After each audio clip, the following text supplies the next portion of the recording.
नमस्कार दोस्तों, तो आज की इस वीडियो में हम बात करने वाले हैं ज़ीरोधा ब्रोकरेज फर्म के बारे में। आज की वीडियो में जो टॉपिक हम कवर करने वाले हैं वो है ज़ीरोधा के बारे में, ज़ीरोधा के प्रोडक्ट्स के बारे में, ज़ीरोधा की ब्रोकरेज और ज़ीरोधा के पार्टनर्स के बारे में। तो चलिए शुरू करते हैं ज़ीरोधा से। ज़ीरोधा एक डिस्काउंट ब्रोकरेज फर्म है और ज़ीरोधा 15 अगस्त 2010 को स्टार्ट हुई थी।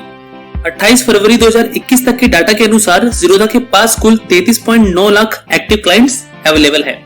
नितिन कामत और निखिल कामत ज़ीरोधा के फाउंडर और को फाउंडर हैं।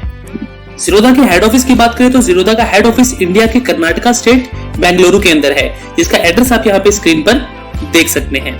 तो ये तो बात थी ज़ीरोधा के बारे में। अब हम बात करते हैं ज़ीरोधा के प्रोडक्ट्स के बारे में। तो जो सबसे पहला प्रोडक्ट आता है ज़ीरोधा का वो है काइट। काइट एक ट्रेडिंग प्लेटफॉर्म है with market data and advance chart. Kite के अंदर आप ट्रेडिंग कर सकते हैं intraday, short term, long term, positional, जैसे भी आप चाहें। काइट एप्लीकेशन आपको वेब, एंड्रॉइड और iOS तीनों प्लेटफॉर्म के अंदर अवेलेबल है, जिनका की लिंक मैंने डिस्क्रिप्शन में आपको दे रखा है। और अगर आपका अकाउंट ज़ीरोधा के अंदर नहीं है तो आप नीचे डिस्क्रिप्शन में दिए गए लिंक से अपना अकाउंट ओपन करवा सकते हैं। सेकंड प्रोडक्ट जो है वो है ज़ीरोधा की तरफ से कंसोल, जो कि एक सेंट्रल डैशबोर्ड है ज़ीरोधा के अकाउंट का, जिसमें आपको अपने सारे ट्रेड्स डिटेल शो होते हैं with detail report and graph के साथ। थर्ड प्रोडक्ट जो ज़ीरोधा की तरफ से आता है वो है कॉइन, जहां से आप डायरेक्ट किसी भी म्यूचुअल फंड को बाय कर सकते हैं और आपको कोई भी एक्स्ट्रा कमीशन चार्ज नहीं होता। तो अगर आपको म्यूचुअल फंड में इन्वेस्ट करना है तो आप कॉइन ऐप के थ्रू भी कर सकते हैं। उसके बाद नेक्स्ट प्रोडक्ट की तरफ चलते हैं, जो कि आपका चौथा प्रोडक्ट है काइट कनेक्ट एपीआई। इसके बारे में अगर आपको सिंपली बताऊं तो काइट कनेक्ट एपीआई आपको यूज होता है एल्गो ट्रेडिंग के लिए। वो चाहे आप खुद से अपनी कोडिंग कर रहे हैं या फिर किसी थर्ड पार्टी की कोडिंग इस्तेमाल कर रहे हैं अपनी ट्रेडिंग करने के लिए। उसके बाद बात कर लेते हैं हम ज़ीरोधा के फिफ्थ प्रोडक्ट की, जो कि है आपका वासिटी मोबाइल, जहां आपको डिटेल स्टॉक मार्केट लेसन्स मिलते हैं, जो कि आपको स्टॉक मार्केट की एक अच्छी नॉलेज देते हैं और काफी समझने में भी आसान है। तो आप चाहे तो वासिटी में जाके चेक कर सकते हैं स्टॉक मार्केट के कोर्सेज को। अगला जो प्रोडक्ट है ज़ीरोधा की तरफ से वो आता है सेंटिनल, जिसे आप अलर्ट के लिए यूज कर सकते हैं। सपोज कीजिए कि आपको किसी स्टॉक पे अलर्ट लगाना है कि वो स्टॉक का प्राइस जब एक स्पेसिफिक लेवल तक आ जाए तो आपको एक अलर्ट मिल जाए, तो उसके लिए आप सेंटिनल का यूज कर सकते हैं। तो सेंटिनल आपकी हेल्प करता है आपको अलर्ट भेजने के लिए। ये जितने भी प्रोडक्ट्स हैं ज़ीरोधा के, इनके सबके ऊपर एक अलग अलग वीडियो के ऊपर टॉपिक में आगे बनाऊंगा।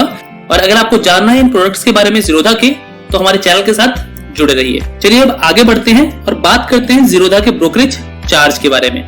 तो जैसा कि आप स्क्रीन पर देख सकते हैं, brokerage charges Zerodha for equity, ये इक्विटी के लिए है आपका। तो ब्रोकरेज अगर आप देखेंगे, इक्विटी डिलीवरी के लेफ्ट साइड में आपको दिख रहे हैं और राइट साइड में आपको दिख रहे हैं इक्विटी इंट्राडे।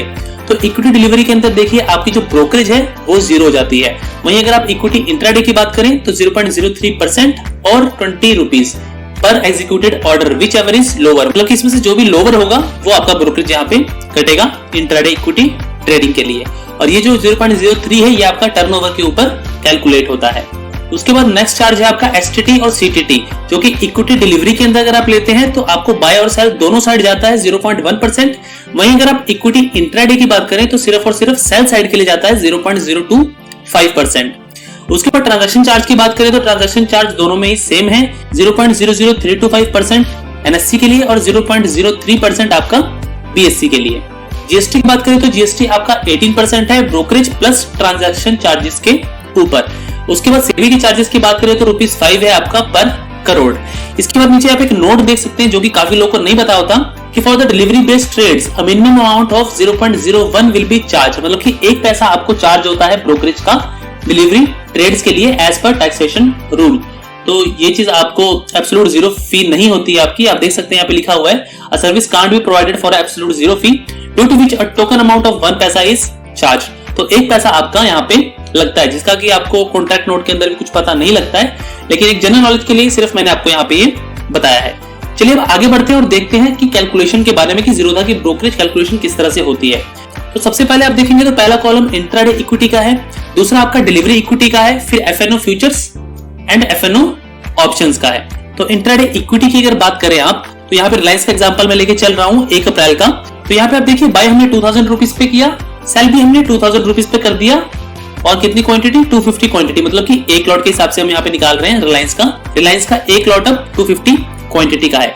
तो टर्नओवर यहाँ पे आप देख सकते हैं लगभग 10 लाख रुपीस का है, ब्रोकरेज आपका 40 रुपीस कटा है, एसटीटी टोटल 125 है, एक्सचेंज ट्रांजैक्शन फीस आपकी 34 रुपीस लगी है, क्लियरिंग चार्जेस आपके कुछ भी नहीं लगे हैं। जीएसटी आपका 13 रुपए 41 पैसे लगा है। सेबी के चार्जेस 0.5 पैसे हैं। स्टैंप ड्यूटी आपकी 15 रुपए है। टोटल टैक्स एंड चार्जेस हो गए आपके 228.41। उसके बाद आप देख सकते हैं पॉइंट्स टू ब्रेक इवन आपका 0.91। तो टोटल जो आपके चार्जेस लगते हैं 250 क्वांटिटी लेने के लिए रिलायंस की और बेचने के लिए इंट्राडे में, वो होते हैं 228.41 रुपीज के आसपास। मतलब कि आप यही लगा सकते हैं पूरा अप्रॉक्स आपका, अगर सेम प्राइस पे आप खरीदते हैं तो आपका ये ब्रोकरेज और टैक्सेस लगने वाला है। ये सिर्फ ब्रोकरेज चार्ज नहीं है, ब्रोकरेज प्लस टैक्सेस दोनों चार्जेस है।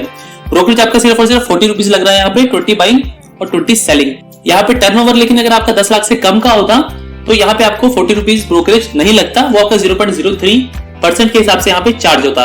लेकिन यहाँ पे 0.03% के हिसाब से अगर टर्नओवर पे आप चार्ज करेंगे तो 40 रुपीज से ऊपर निकल जाता है। तो इसलिए मैंने आपको बताया था कि 0.03 या फिर ₹20 जो भी मिनिमम होगा वो आपको लगता है यहाँ पे पर ऑर्डर। तो इस कंडीशन में अगर आप 250 क्वांटिटी लेते हैं रिलायंस की तो वहां पे आपको 40 रुपीज का ब्रोकरेज बाइंग और सेलिंग पे चार्ज होता है इक्विटी इंट्राडे के अंदर। इसके बाद आप अगर देखेंगे अगला कॉलम है डिलीवरी इक्विटी का। तो यहाँ पे आप देखेंगे तो बाइंग 2000, सेल 2000 और क्वांटिटी हमने कितनी ली है 250, सेम टू सेम लिया है। अब यहाँ पे टर्नओवर सेम है हमें 10 लाख का। ब्रोकरेज आपकी 0 लगी है, जैसा कि जीरोधा बोलता है कि आपका डिलीवरी के ऊपर कोई भी ब्रोकरेज नहीं लगता है। लेकिन अगर आप एसटीटी के टोटल चार्जेस पे आएंगे तो देखिए वहां पे 125 थे और यहाँ पे आपके लगभग 1000 है बाइंग और सेलिंग पे, मतलब कि 500 रुपए बाइंग पे और 500 रुपए सेलिंग पे आपका लग रहा है। तो और आप अगर इक्विटी की बात करें तो वहां पे देखिए आपका 125 है, तो 125 को अगर आप हाफ करते हैं तो लगभग आपका 62 रुपीज के आसपास होता है आपका बाइंग का और 62.5 रुपीज के आसपास ही होता है आपका सेलिंग का। तो वो आपका बन जाता है लगभग 125 रुपीज। उसके बाद एक्सचेंज ट्रांजैक्शन फीस आप देखेंगे तो 34 रुपीज है, वो सेम है आपकी। जीएसटी अगर आप देखेंगे तो 6 रुपए की लग रही है आपको, आधी लग रही है आपके इंट्राडे के मुकाबले। स्टैंप ड्यूटी आपकी यहाँ पे आप देख सकते हैं डिलीवरी में ज्यादा लग रही है 75 रुपीज की। टोटल टैक्सिंग चार्जेस ऑब्वियसली बात है कि डिलीवरी के अंदर ज्यादा ही लग रहे हैं क्योंकि 1000 रुपए सीधे सीधे आपके एसटीटी में लगे हुए हैं। तो टोटल अगर आप यहाँ पे इक्विटी के शेयर्स बाय करके बेचते हैं अगले दिन तो आपको 1116 रुपए के करीब चार्ज होता है यहाँ पे ब्रोकरेज एंड टैक्सेस, जिसके अंदर ब्रोकरेज तो आपका 0 है लेकिन टैक्सेस आपके बहुत ज्यादा है। लगभग 5 गुना आपको यहाँ पे ज्यादा टैक्सेस पे करने पड़ रहे हैं इक्विटी इंट्राडे के मुकाबले। चलिए उसके बाद बात आती है एफएनओ फ्यूचर्स की। एफएनओ फ्यूचर्स की अगर आप बात करें तो बाय किया हमने 2000 रुपीज पे, सेल किया हमने 2000 रुपीज पे और 250 क्वांटिटी हमने यहाँ भी ली। तो यहाँ पे आप देखिए ट्रांजैक्शन सेम है, ब्रोकरेज सेम है, एसटीटी चार्ज आप देख सकते हैं इक्विटी से कम है। उसके बाद एक्सचेंज ट्रांजैक्शन फीस भी आप देख सकते हैं इक्विटी और डिलीवरी दोनों से यहाँ पे कम है। उसके बाद क्लियरिंग चार्ज आप देखें तो कुछ भी नहीं है यहाँ पे। उसके बाद जीएसटी आप देखेंगे तो लगभग बराबर ही है, सेबी के चार्जेस भी लगभग बराबर ही हैं, स्टैंप ड्यूटी भी आप देखेंगे थोड़ी कम ही है। टोटल चार्जेस आपके यहाँ पे 131.3 रुपीज हो जाते हैं जो कि आपके इक्विटी और डिलीवरी दोनों से कम है। अब बात करते हैं ऑप्शंस की। अब ऑप्शंस की अगर आप बात करें, अगर मैं 1 अप्रैल का डाटा लेके यहाँ पे चल रहा हूं तो 1 अप्रैल को आपका रिलायंस था लगभग 2004 रुपए के आसपास था ओपनिंग प्राइस में भी, मैंने शायद चार्ट देखा था मुझे याद है। तो उसके हिसाब से अगर आप देखेंगे तो लगभग उस टाइम प्रीमियम चल रही थी 2000 के कॉल की आपकी 75 रुपीज की। तो अगर 75 रुपीज का कॉल आपने लिया और 75 रुपीज में ही बेचा होता, कितनी क्वांटिटी 250 क्वांटिटी, तो वहां पे आपका टोटल ब्रोकरेज लगा होता 80 rupees, only and only 80 rupees. तो यहाँ पे सबसे ज्यादा जो ब्रोकरेज कम लगता है आपका वो लगता है ऑप्शंस के अंदर। उसके बाद सेकंड नंबर पे आता है आपका फ्यूचर्स, थर्ड नंबर पे आता है आपका इक्विटी और सबसे ज्यादा ब्रोकरेज और टैक्सेस आपके चार्ज होते हैं डिलीवरी के अंदर। डिलीवरी में ब्रोकरेज तो कुछ नहीं होता लेकिन अगर आप टोटल करेंगे ब्रोकरेज एंड टैक्सेस का तो वहां पे आपका सबसे ज्यादा रहेगा। चलिए अब आगे बढ़ते हैं, बात करते हैं कमोडिटीज के ब्रोकरेज चार्जेस की। तो कमोडिटी के अंदर देखिए एग्जांपल मैंने लिया है यहाँ पे क्रूड का 3170 प्राइस आपका क्रूड का चल रहा था जब मैंने वीडियो बनाया और 3170 पे हमने इसको सेल कर दिया। एक क्वांटिटी, यहाँ पे हमें लॉट साइज नहीं लिखना होता है, याद रखिएगा। जब भी आप ब्रोकरेज कैलकुलेशन में ब्रोकरेज कैलकुलेट कर रहे होते हैं कमोडिटी का तो इसके अंदर आपको लॉट साइज नहीं लिखना होता। जैसे कि क्रूड का लॉट साइज 100 का है तो यहाँ पे आपको सिर्फ 1 लिखना होता है, मतलब कि एक क्वांटिटी। तो यहाँ पे आप टोटल जो नेट पीएनएल देख सकते हैं 105 का है, मतलब आपको टोटल जो ब्रोकरेज एंड टैक्सेस लगेगा वो 105 का लगेगा, जिसमें से 40 रुपए आपका ब्रोकरेज आएगा, बाकी के 65 रुपए 1 पैसे आपके चार्जेस के अंदर जाएंगे, मतलब गवर्नमेंट टैक्सेस के अंदर। तो ये तो हो गई कमोडिटीज की बात। कमोडिटीज के अंदर आप किसी का भी निकाल लीजिए, लगभग आपको 100 से लेके 120 रुपए के आसपास यहाँ पे ब्रोकरेज और टैक्सेस लगते हैं। इसके बाद नेक्स्ट बात कर लेते हैं हम करेंसी के बारे में। तो करेंसी की बात करें तो यहाँ पे मैंने एग्जांपल लिया है यूएसडी आईएनआर का। तो यूएसडी का प्राइस लगभग 73 है इस वक्त पे जिस टाइम पे वीडियो बना रहा हूँ। तो 73 पे हमने बाय किया, 73 पे हमने सेल किया और यहाँ पे भी क्वांटिटी आपकी एक रहेगी।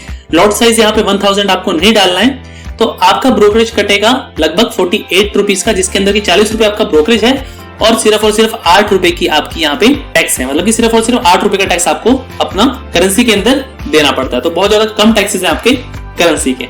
तो ये तो हो गए हमारे ब्रोकरेज चार्जेस। होपफुली आपको बहुत अच्छे से समझ में आ गया होगा। तो चलिए आगे बढ़ते हैं और बात कर लेते हैं ज़ीरोधा के पार्टनर्स के बारे में। तो सबसे पहला जो ज़ीरोधा का पार्टनर आता है वो आता है स्ट्रीक।